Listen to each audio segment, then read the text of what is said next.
Bom, estamos de volta com o nosso panorama da literatura russa e hoje vamos conversar sobre o estado de Kiev e as origens da literatura russa.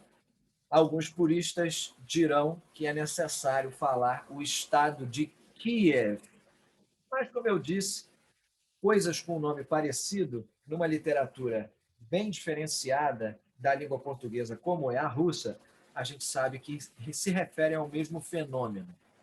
No nosso primeiro encontro, que também foi uma síntese pelos percursos que faremos juntos, nós conversamos sobre essa ideia nevrálgica chamada de alma russa e o conceito de dualidade da alma russa.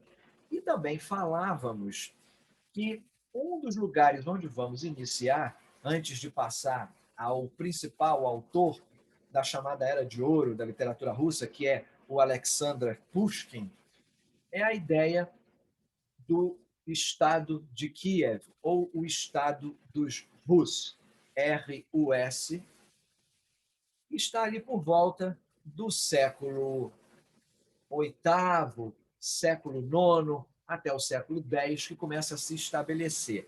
Nós vamos precisar hoje voltar no tempo. Eu sei que às vezes é difícil a gente reter uma eventual ansiedade de observarmos já um conto, analisar um autor, ou fazermos uma planta baixa juntos de alguma obra de literatura russa, mas lembrem-se que toda a informação contextual e histórica é fundamental para que a gente consiga juntos observar essa literatura da melhor forma possível. Então vejamos aqui como que a ideia se entrelaça e esse estado de Kiev, para lá agradar por um segundo os puristas, se formou e a literatura russa, ela de fato se inicia, né?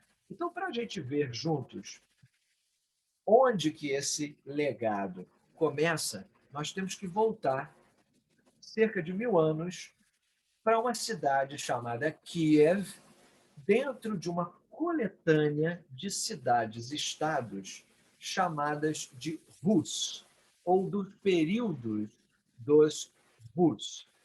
E aí a gente vai ter uma clareza maior sobre o que se passa, é o chamado Estado de Rus, ou dos Rus. Nessa época, a cidade de Kiev, ou Kiev, ela era governada por um príncipe de nome Vladimir.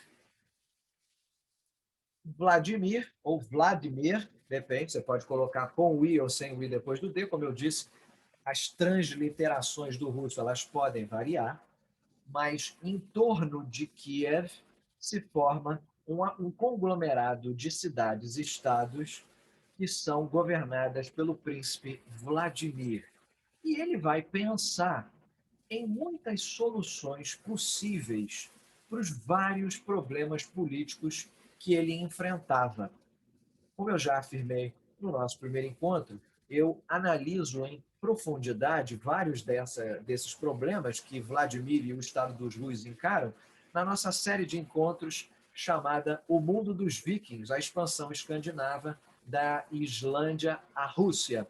E nas últimas aulas, nos últimos encontros, eu analiso a questão da Rússia e a descida das fronteiras empreendida pelos nórdicos através do rio Volga até trazer o contato com o príncipe Vladimir e outros. O que ele vai fazer para tentar resolver, e resumindo algo que lá eu analiso em mais profundidade, é uma aliança dinástica.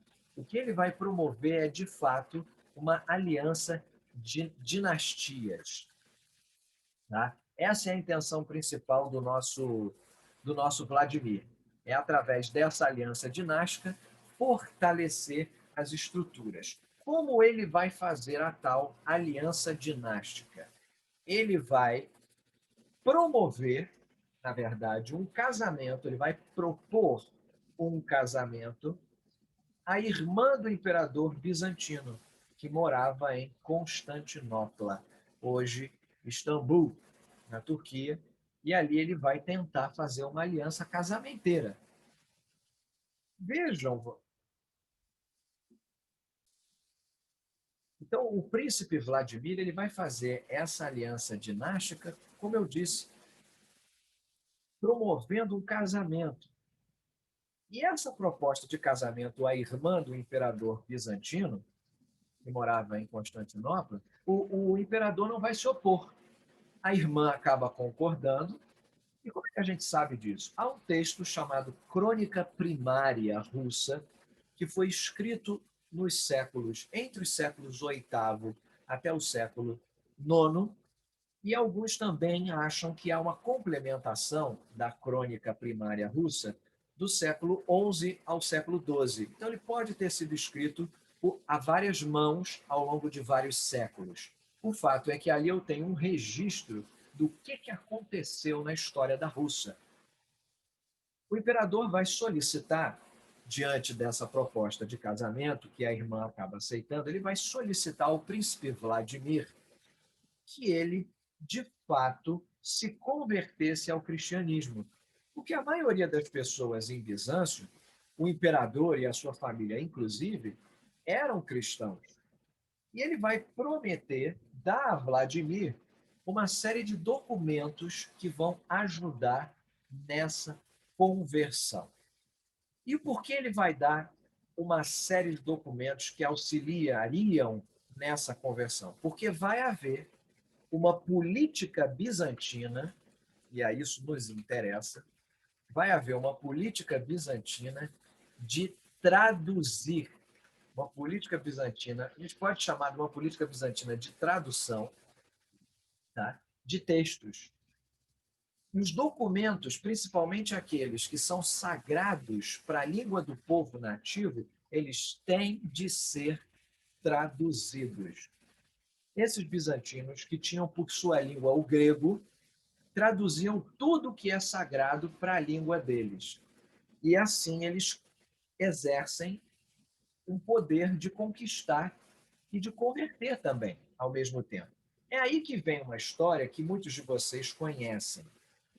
Nós estamos no ano de 863, quando o imperador bizantino vai chamar Cirilo e também Metódio.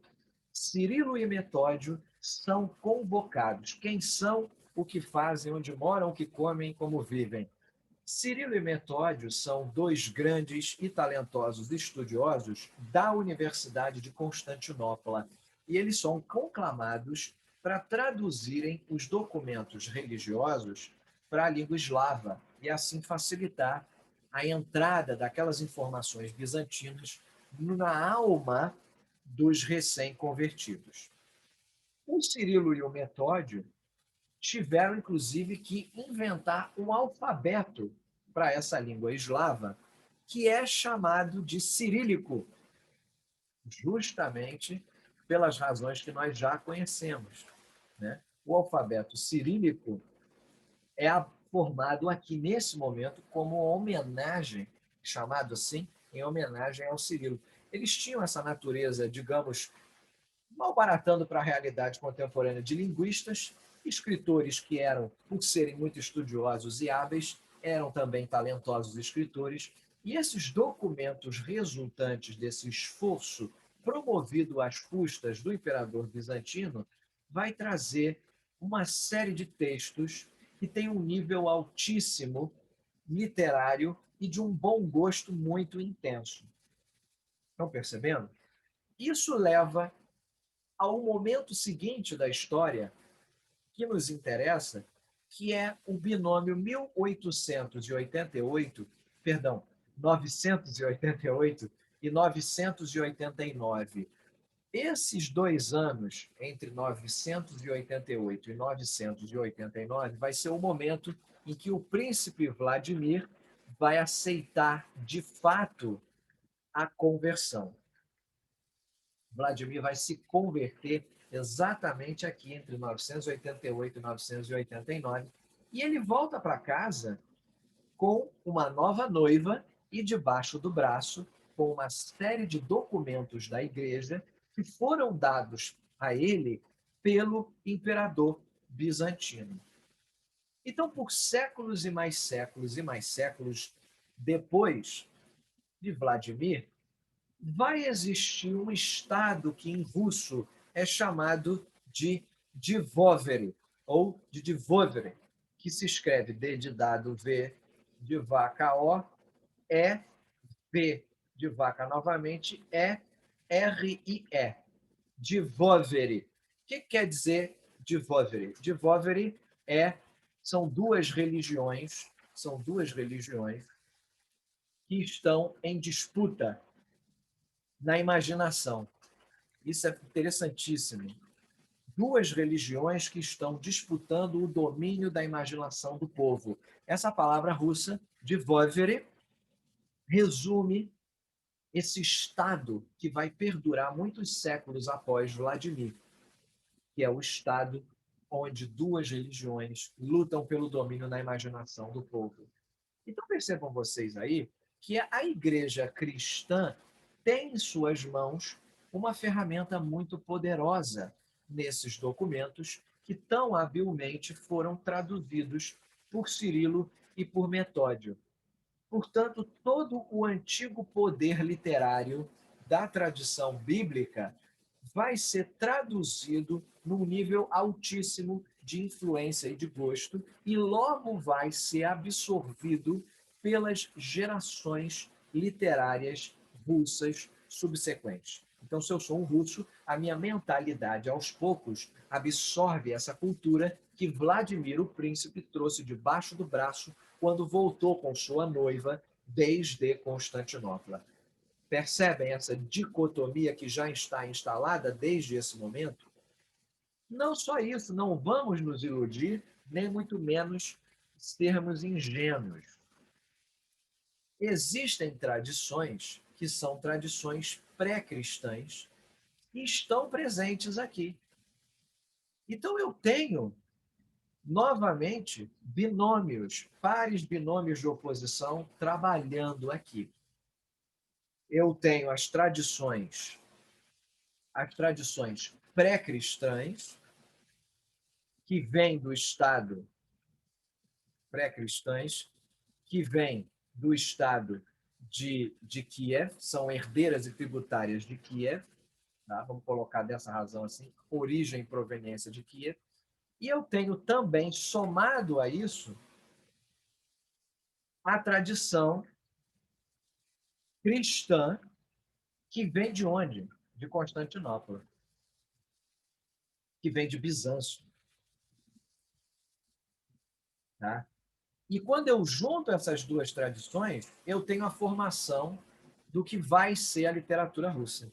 Então, quando eu somo tradições pré-cristãs provenientes de Kiev e somo com a tradição cristã vinda de Constantinopla através do trabalho tradução de Cirilo e Metódio, é a partir dessa combinação de linhagens literárias poderosas que eu tenho efetivamente o que nós hoje conhecemos pelo nome de literatura russa. Estão entendendo? Esse é o raciocínio central que nós precisamos fazer aqui. Eu vou repetir, pois o raciocínio é muito importante.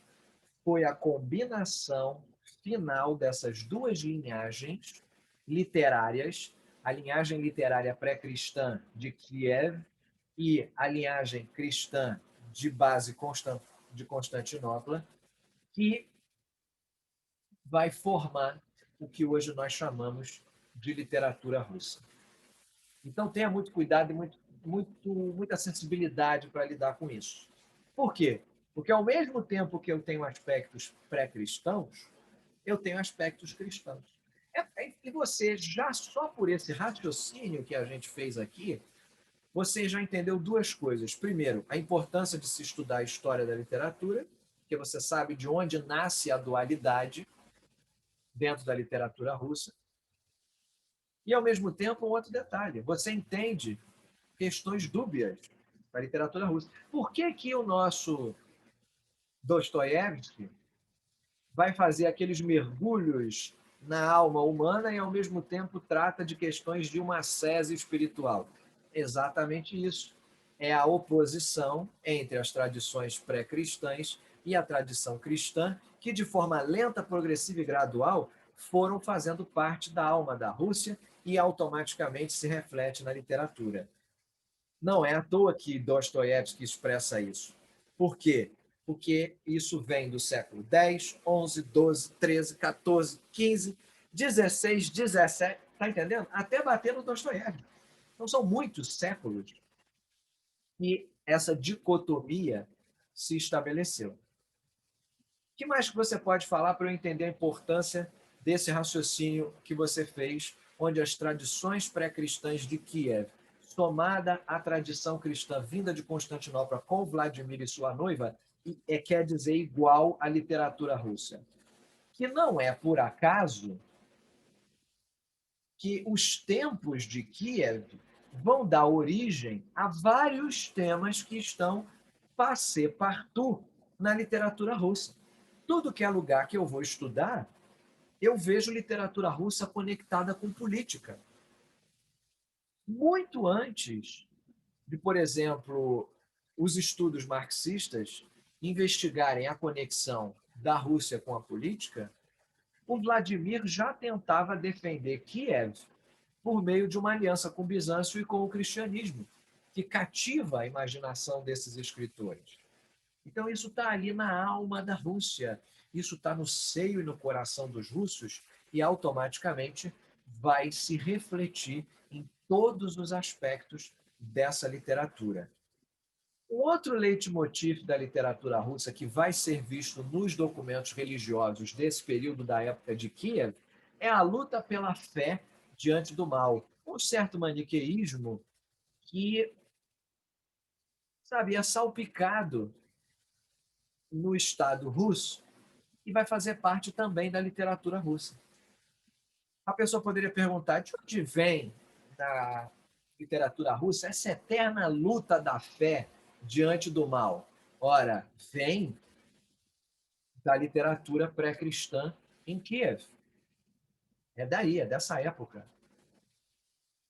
Que mais? Os deuses da natureza, que são deuses pré-cristãos, têm também um papel fundamental na literatura russa. Então, como a gente vê, desde a época de Kiev, existe uma enorme sensibilidade russa a essas forças e a essas belezas da natureza. Tudo bem? Vamos ver se a gente dá um giro agora e ver se as primeiras perguntas e colocações, porque esse raciocínio é nevrálgico. Lembre-se que toda vez que a gente não está falando de um autor específico, ou não vamos falar nesse curso de uma obra em especial, mas estamos falando de contextualização, o objetivo dessa contextualização é oferecer ferramentas para que a gente possa fazer as análises com mais base.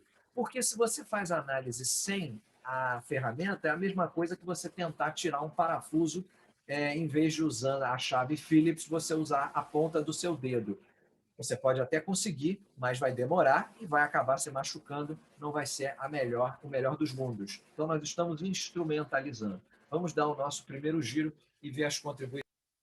Uma pergunta que surgiu aqui, né? Quando houve essa conversão do príncipe Vladimir, a gente pode perguntar em geral, por exemplo, dos aspectos, o que ele era, né? O que era em termos religiosos, o que ele fazia.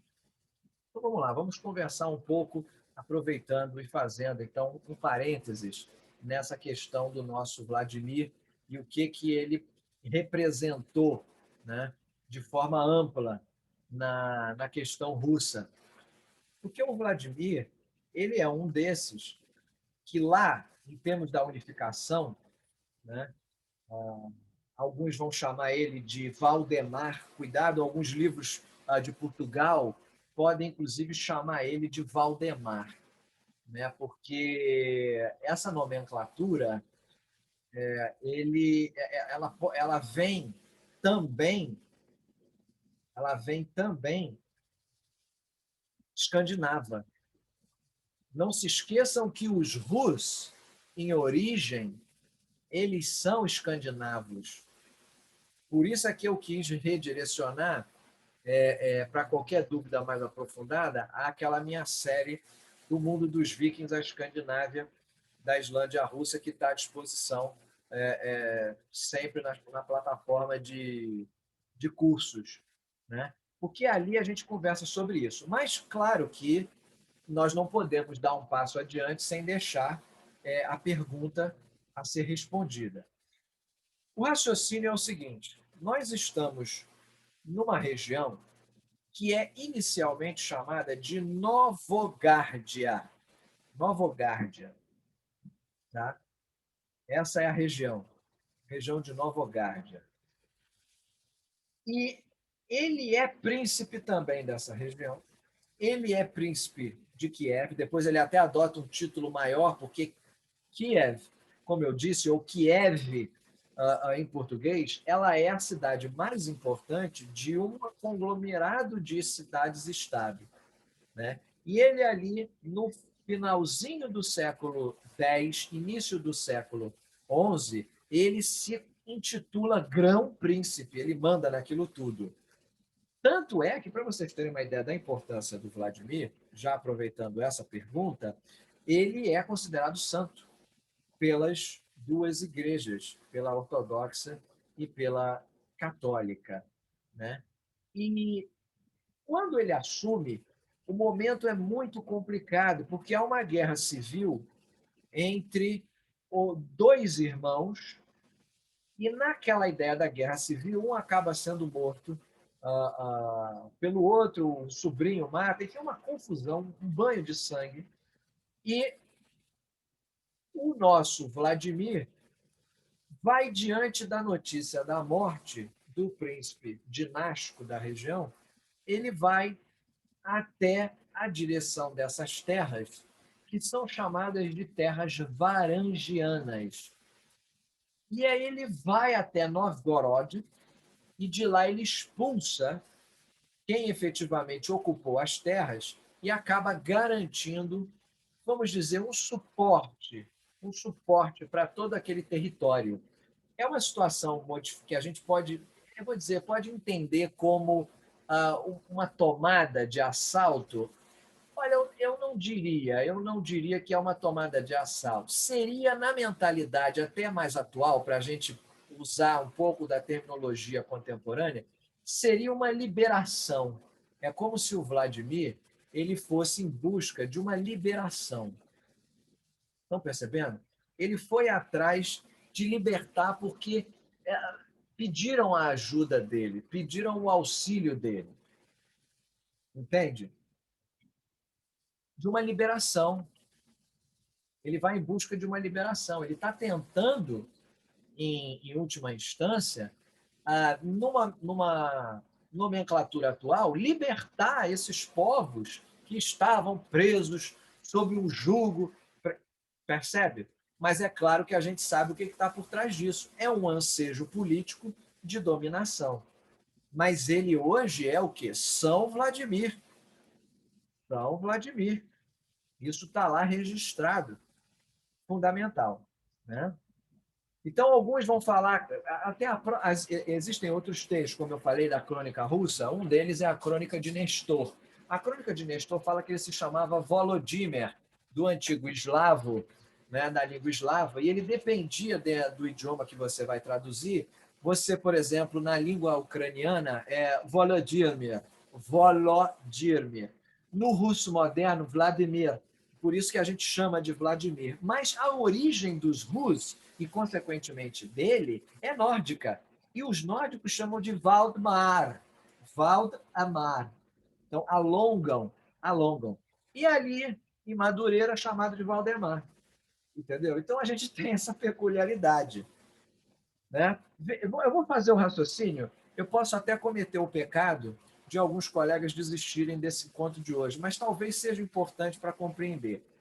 Ele era o último filho do Sviatoslav I de Kiev, que era um escravo que aparece nas lendas, alguns aí eles inventam, né? Diz que era um profeta que viveu com mais de 100 anos, ele foi trazido de uma caverna até um palácio porque ele prevê o futuro. E ele tinha irmãos mais novos e tinha um irmão mais velho que era tutor dele, também um grande conselheiro. E ele é nomeado governante de Novgorod, enquanto o filho dele, legítimo, vai governar a região de Kiev. Depois que o Sviatoslav morre, isso mais ou menos 972, vai eclodir uma guerra com esse tal que eu falei antes, que era o Yarapolk e o irmão mais novo, Oleg, que era governante de uma área chamada Drevlinia, que era a terra dos Drevlinians. E ele vai fazer uma visita. Olha como é que as ligações escandinavas elas são importantíssimas. Por isso que alguém, mas meu Deus, como é que eu vou estudar isso no curso dos Vikings? Ele vai visitar, anota no teu registro, no ano de 977, o Vladimir vai visitar o Hakon Sigurdsson, que era o governante da Noruega. E lá na Noruega, ele vai recrutar o maior número possível de guerreiros vikings para ajudar ele a recuperar Novgorod. Eu não queria falar para não alongar o assunto, mas aproveitando a pergunta, eu falo. Ele vai recuperar Novgorod com a ajuda de vikings, mercenários. E quando ele está a caminho de Kiev, ou Kiev, ele vai encontrar embaixadores que tentam forçar um casamento com a filha dele, Rogneda. Ela se recusa a casar, o Vladimir ele ataca o tal do Polotsk e retoma a Rogneda à força, porque ela tinha sido até sequestrada. Aquelas coisas, né? Casamento naquela época e sequestro não tinha muita diferença. Tanto que você vê que quando ele próprio saiu de Constantinopla, ele chegou debaixo do braço cheio de livro e com uma noiva a tiracolo, né? E essa cidade de Polotsk, essa cidade-estado, ela virou um centro de organização para essa tomada. Foram duas cidades, Polotsk e Smolensk. Eles viraram dois grandes centros para a tomada de Kiev. A tomada de Kiev acontece no ano de 980. E aí o Vladimir acusa o Yaropolk de traição e se proclama governante ou grão-mestre do Estado russo de Kiev. Ficou mais ou menos claro isso? Agora, voltando à questão religiosa, que foi o cerne da pergunta. Quando ele era regente do Principado, ele está expandindo os territórios, ele vai ocupar várias cidades localizadas ali do que hoje é a região da Galícia ucraniana, e assume o controle de áreas atuais da Lituânia, da Polônia, vai construir muitas fortalezas, colônias ali ao redor do reino. Apesar desse cristianismo ter conquistado inicialmente adeptos, o Vladimir ele é pagão o tempo inteiro. Para vocês entenderem quem é o Vladimir, ele tinha 800 concubinas. Isso daí dizem as crônicas da época. Devia ter uma prole enorme, já dizia o japonês. Né? E no Muitas Esposas, ele ergue estátuas pagãs, ele constrói templos, mas o Conselho de Associados de Vladimir o tempo inteiro está mandando por aí emissários para estudar as religiões dos países vizinhos. Então ele não é bobo. Ele está de olho do quê? Ele está de olho na conquista dessas regiões circunvizinhas. E ele acaba se convertendo ao cristianismo não por piedade, amor a Jesus, né? Ou porque ele tinha feito o batismo no Rio Jordão. Ele faz isso porque os emissários dele ficaram assim, olha, boquiabertos quando chegam a Constantinopla e veem os festivais que a igreja bizantina tinham preparado para ele. É aí que, no ano de 988, ele negocia a mão da irmã do imperador Basílio II, que é a Ana Porfirogêneta, e é o primeiro casamento de uma princesa grega, entre aspas, né, que é bizantina, com um pagão. Para isso, Valdomiro, ou Vladimir, né, ou Valdemar, ou Valdemar, enfim, como quiserem, ele é batizado antes de poder formalizar o casamento. E esse batismo e esse casamento dizem que trouxeram grandes mudanças no seu caráter, sabe? Grandes mudanças ali no seu caráter. E após ele voltar para Kiev, ele tomado de furor cristão, dembão-lhe todos os templos, os monumentos, e ele constrói várias igrejas, incluindo uma igreja famosa, que é a Igreja da Dormição da Virgem, que foi a primeira igreja de pedra que foi construída em Kiev, mais ou menos ali por volta de 989, 996. Pasmem, quem construiu? Trabalhadores que vieram do Império Bizantino, que ensinaram a mestria para os locais da construção em pedra bizantina e isso era uma espécie de comemoração formal, pétrea, literalmente, da cristianização dos Rus de Kiev. Agora, é claro que as versões dessa conversão são as mais assim variadas possíveis, tá?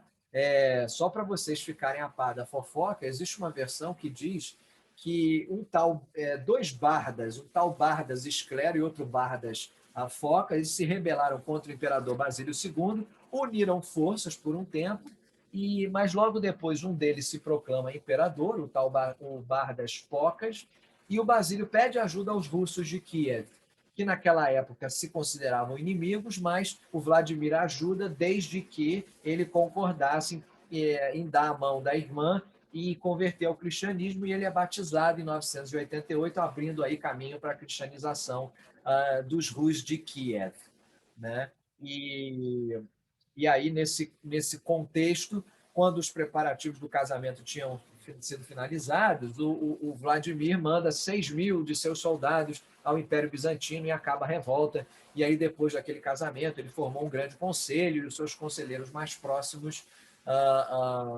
orientam ele nessa conversão e coisa e tal. As histórias são as mais variadas. Tem, inclusive, uma que fala que ele morreu perto de Kiev, numa localidade chamada Berestovo, e o corpo dele foi todo desmembrado e distribuído entre os vários alicerces sagrados para ser reverenciado como uma relíquia, né? Enfim, são várias questões. Há, inclusive, uma ordem de São Vladimir, que tem na Rússia um seminário teológico ortodoxo de São Vladimir, enfim, também nos Estados Unidos. É uma coisa louca. Vladimir virou lenda. Há filmes que foram, sabe, produzidos em homenagem a ele. O cara é santo, né? E santo é lenda, né? Aquela coisa, você tem uma certa dificuldade de separar o Vladimir histórico do Vladimir agiográfico, ou seja, da história da vida de santos. Agora, o importante é o que eu disse a vocês.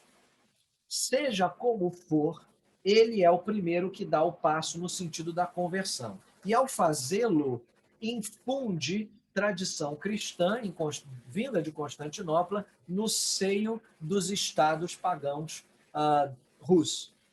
E isso gera a literatura russa. Ou melhor, essas duas tradições juntas, ao serem expressas em espelho na literatura, vão formar o que nós denominamos hoje de literatura russa. Então você está me dizendo que eu não posso falar em literatura russa antes do período do Estado de Kiev? Não, não posso. Por quê? Porque a essência da literatura russa é a dualidade. E não existe essa dualidade anterior. Antes disso, eu tenho uma literatura eslava. Eu tenho uma literatura nórdica de presença eslava também. Eu tenho até uma literatura, poderiam alguns advogar, de origem bizantina, com influxos eslavos e nórdicos, que se manifestam em alguns pequenos cidades-estados do Estado russo. Eu tenho isso também.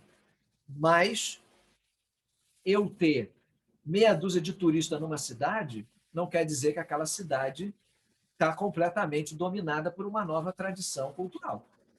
Estão percebendo a lógica da comparação? É o que está ocorrendo aqui. Só num processo lento, gradual, que dura 300 anos, a literatura russa se forma. Mas o princípio debelador é a união da tradição pré-cristã de Kiev, ou pagã, se preferirem, com a tradição cristã que vem de Constantinopla através dessa conversão de Vladimir. Essa fusão e o binômio que ela cria no seio da mentalidade russa que transparece na literatura que nós hoje conhecemos. Esse raciocínio é fundamental e nós não podemos deixar de ter. Então, vamos fazer um raciocínio que recupera o que nós falamos e traz a emenda de um resumo, traz o feito de um resumo, uma síntese. Vamos resumir esse raciocínio que nós estamos fazendo. O resumo é o seguinte: a literatura russa teve as suas origens, tanto nacionais quanto espirituais, no território ao redor da antiga cidade de Kiev. Kiev, na atual Ucrânia, que às vezes era o centro aceito com certa relutância, mas muitas vezes foi o centro de uma série de assentamentos e cidades-estado, uma confederação que oscilou muito, chamada de Rus Kievano, ou os Rus de Kiev. A partir do século X, a literatura russa esteve profundamente envolvida com religião e política.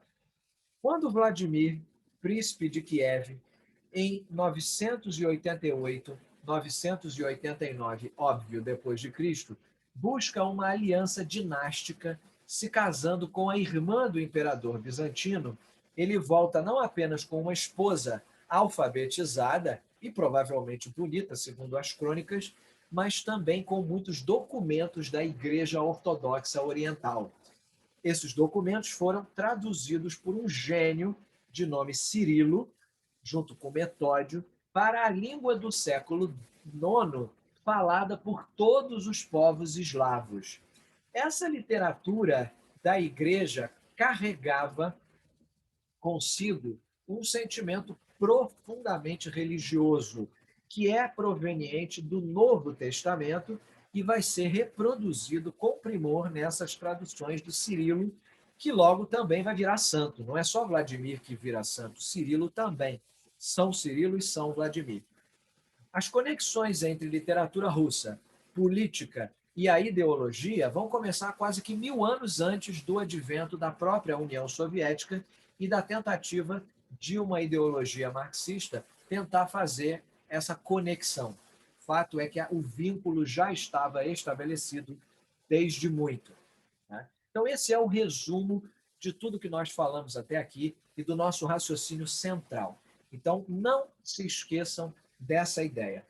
Ah, nem o resumo eu vou conseguir lembrar. Então, lembre o núcleo duro da aula. Qual é o núcleo duro da aula? A questão binomial da alma russa, que é proveniente de uma tradição pagã aliada, né, uma tradição pagã de origem de Kiev, kievana, com a questão cristã, que é proveniente de Bizâncio. E aí fica muito mais fácil, por exemplo, da gente raciocinar em cima das palavras do Pushkin. Pushkin, que nós em breve vamos ter ocasião de não só estudar, mas também de ver a sua literatura e ver diversos elementos, Pushkin vai dizer o seguinte, né? Diz Pushkin, aparece aí na introdução da professora Arlete Cavalieri, intitulada A Alma da Literatura Russa, ela faz a apresentação com essa citação de Pushkin. Ele diz assim, abre aspas, acompanhem para ver se a gente compreende o raciocínio. A Rússia esteve alheia à Europa por muito tempo. Depois de receber a luz do cristianismo de Bizâncio, depois de receber a luz do cristianismo de Bizâncio, não sou eu que estou falando, não é a professora Arlete, é Pushkin que está dizendo, que é o pai dos pais da literatura russa. Depois de receber a luz do cristianismo de Bizâncio, ela não participou nem das revoluções políticas, nem da atividade intelectual do mundo católico romano. Ela só recebeu a semente. Segue Pushkin. O grande período do Renascimento não a influenciou de nenhuma maneira. A cavalaria não inspirou arrombos castos em nossos antepassados e os abalos benéficos produzidos pelas cruzadas não se refletiram nas terras do norte entorpecido. Um grande destino estava determinado para a Rússia. Suas planícies sem fim absorveram a força dos mongóis e detiveram sua invasão bem na fronteira da Europa. Poupado pela surpreendente sagacidade dos tártaros, o clero sozinho, no decorrer de 2 séculos sombrios, alimentou as pálidas centelhas da cultura bizantina. No silêncio dos mosteiros, os monges seguiam adiante, sem interrupção com suas crônicas, mas a vida interior do povo escravizado não se desenvolveu. Os tártaros não eram como os mouros. Ao conquistar a Rússia, não a presentearam nem com a álgebra, nem com Aristóteles.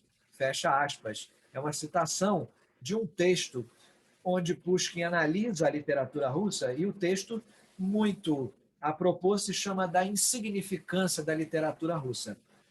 É claro que as idiosincrasias do nosso querido Pushkin devem ser deixadas de lado, nós vamos ter ocasião de analisar todas elas juntos, mas o que eu quero que vocês peguem é o raciocínio do que a própria professora Arlete diz. São as circunstâncias históricas que marcam o universo cultural russo.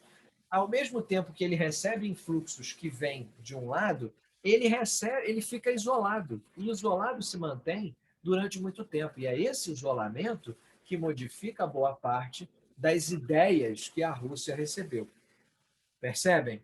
Então, eu tenho ali, de todos os lados, até pelas proporções continentais absolutas que a Rússia vai adotar depois do Estado russo, depois do Estado kievano, depois de Vladimir e depois dessa expansão, eu aí vou ter ocasião de ver essa expansão no Novo Norte, no novo patamar. Então, é necessário que muitos de nós levem isso em consideração.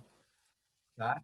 Então, quando nós dermos um passo adiante, falarmos mais sobre os eslavos do leste do século X, falarmos, por exemplo, da expansão com Boris, né? Falarmos da literatura folclórica que esse Estado de Kiev produziu, eu não vou dar, é óbvio, uma aula de história, mas vou trazer informações que vão nos deixar às vésperas de encontrar, de fato, com Pushkin. Então, eu não posso encontrar Pushkin, por exemplo, sem falar do príncipe Igor. Eu não posso, por exemplo, falar do Pushkin sem entrar nesse raciocínio folclórico kievano que traz muitas informações sobre figuras que eram figuras da cultura dos estados russos. Tudo bem? Então, vamos acrescentar mais elementos no nosso próximo encontro. De qualquer maneira, esse raciocínio da professora Arlete, ele nos ajuda muitíssimo, porque traz, através da citação de Pushkin, um pouco dessa alma russa que é dúbia, né? Vejam aí um pouco adiante, quando ela fala assim, a lenda que nos chegou por meio, 2 parágrafos depois da citação, a lenda que nos chegou por meio dos escritos de monges cronistas e historiadores da Idade Média, só para reforçar o que eu falei, você dizer que não sou eu que estou inventando, é a professora Arlete Cavalieri, professora da USP do curso de russo.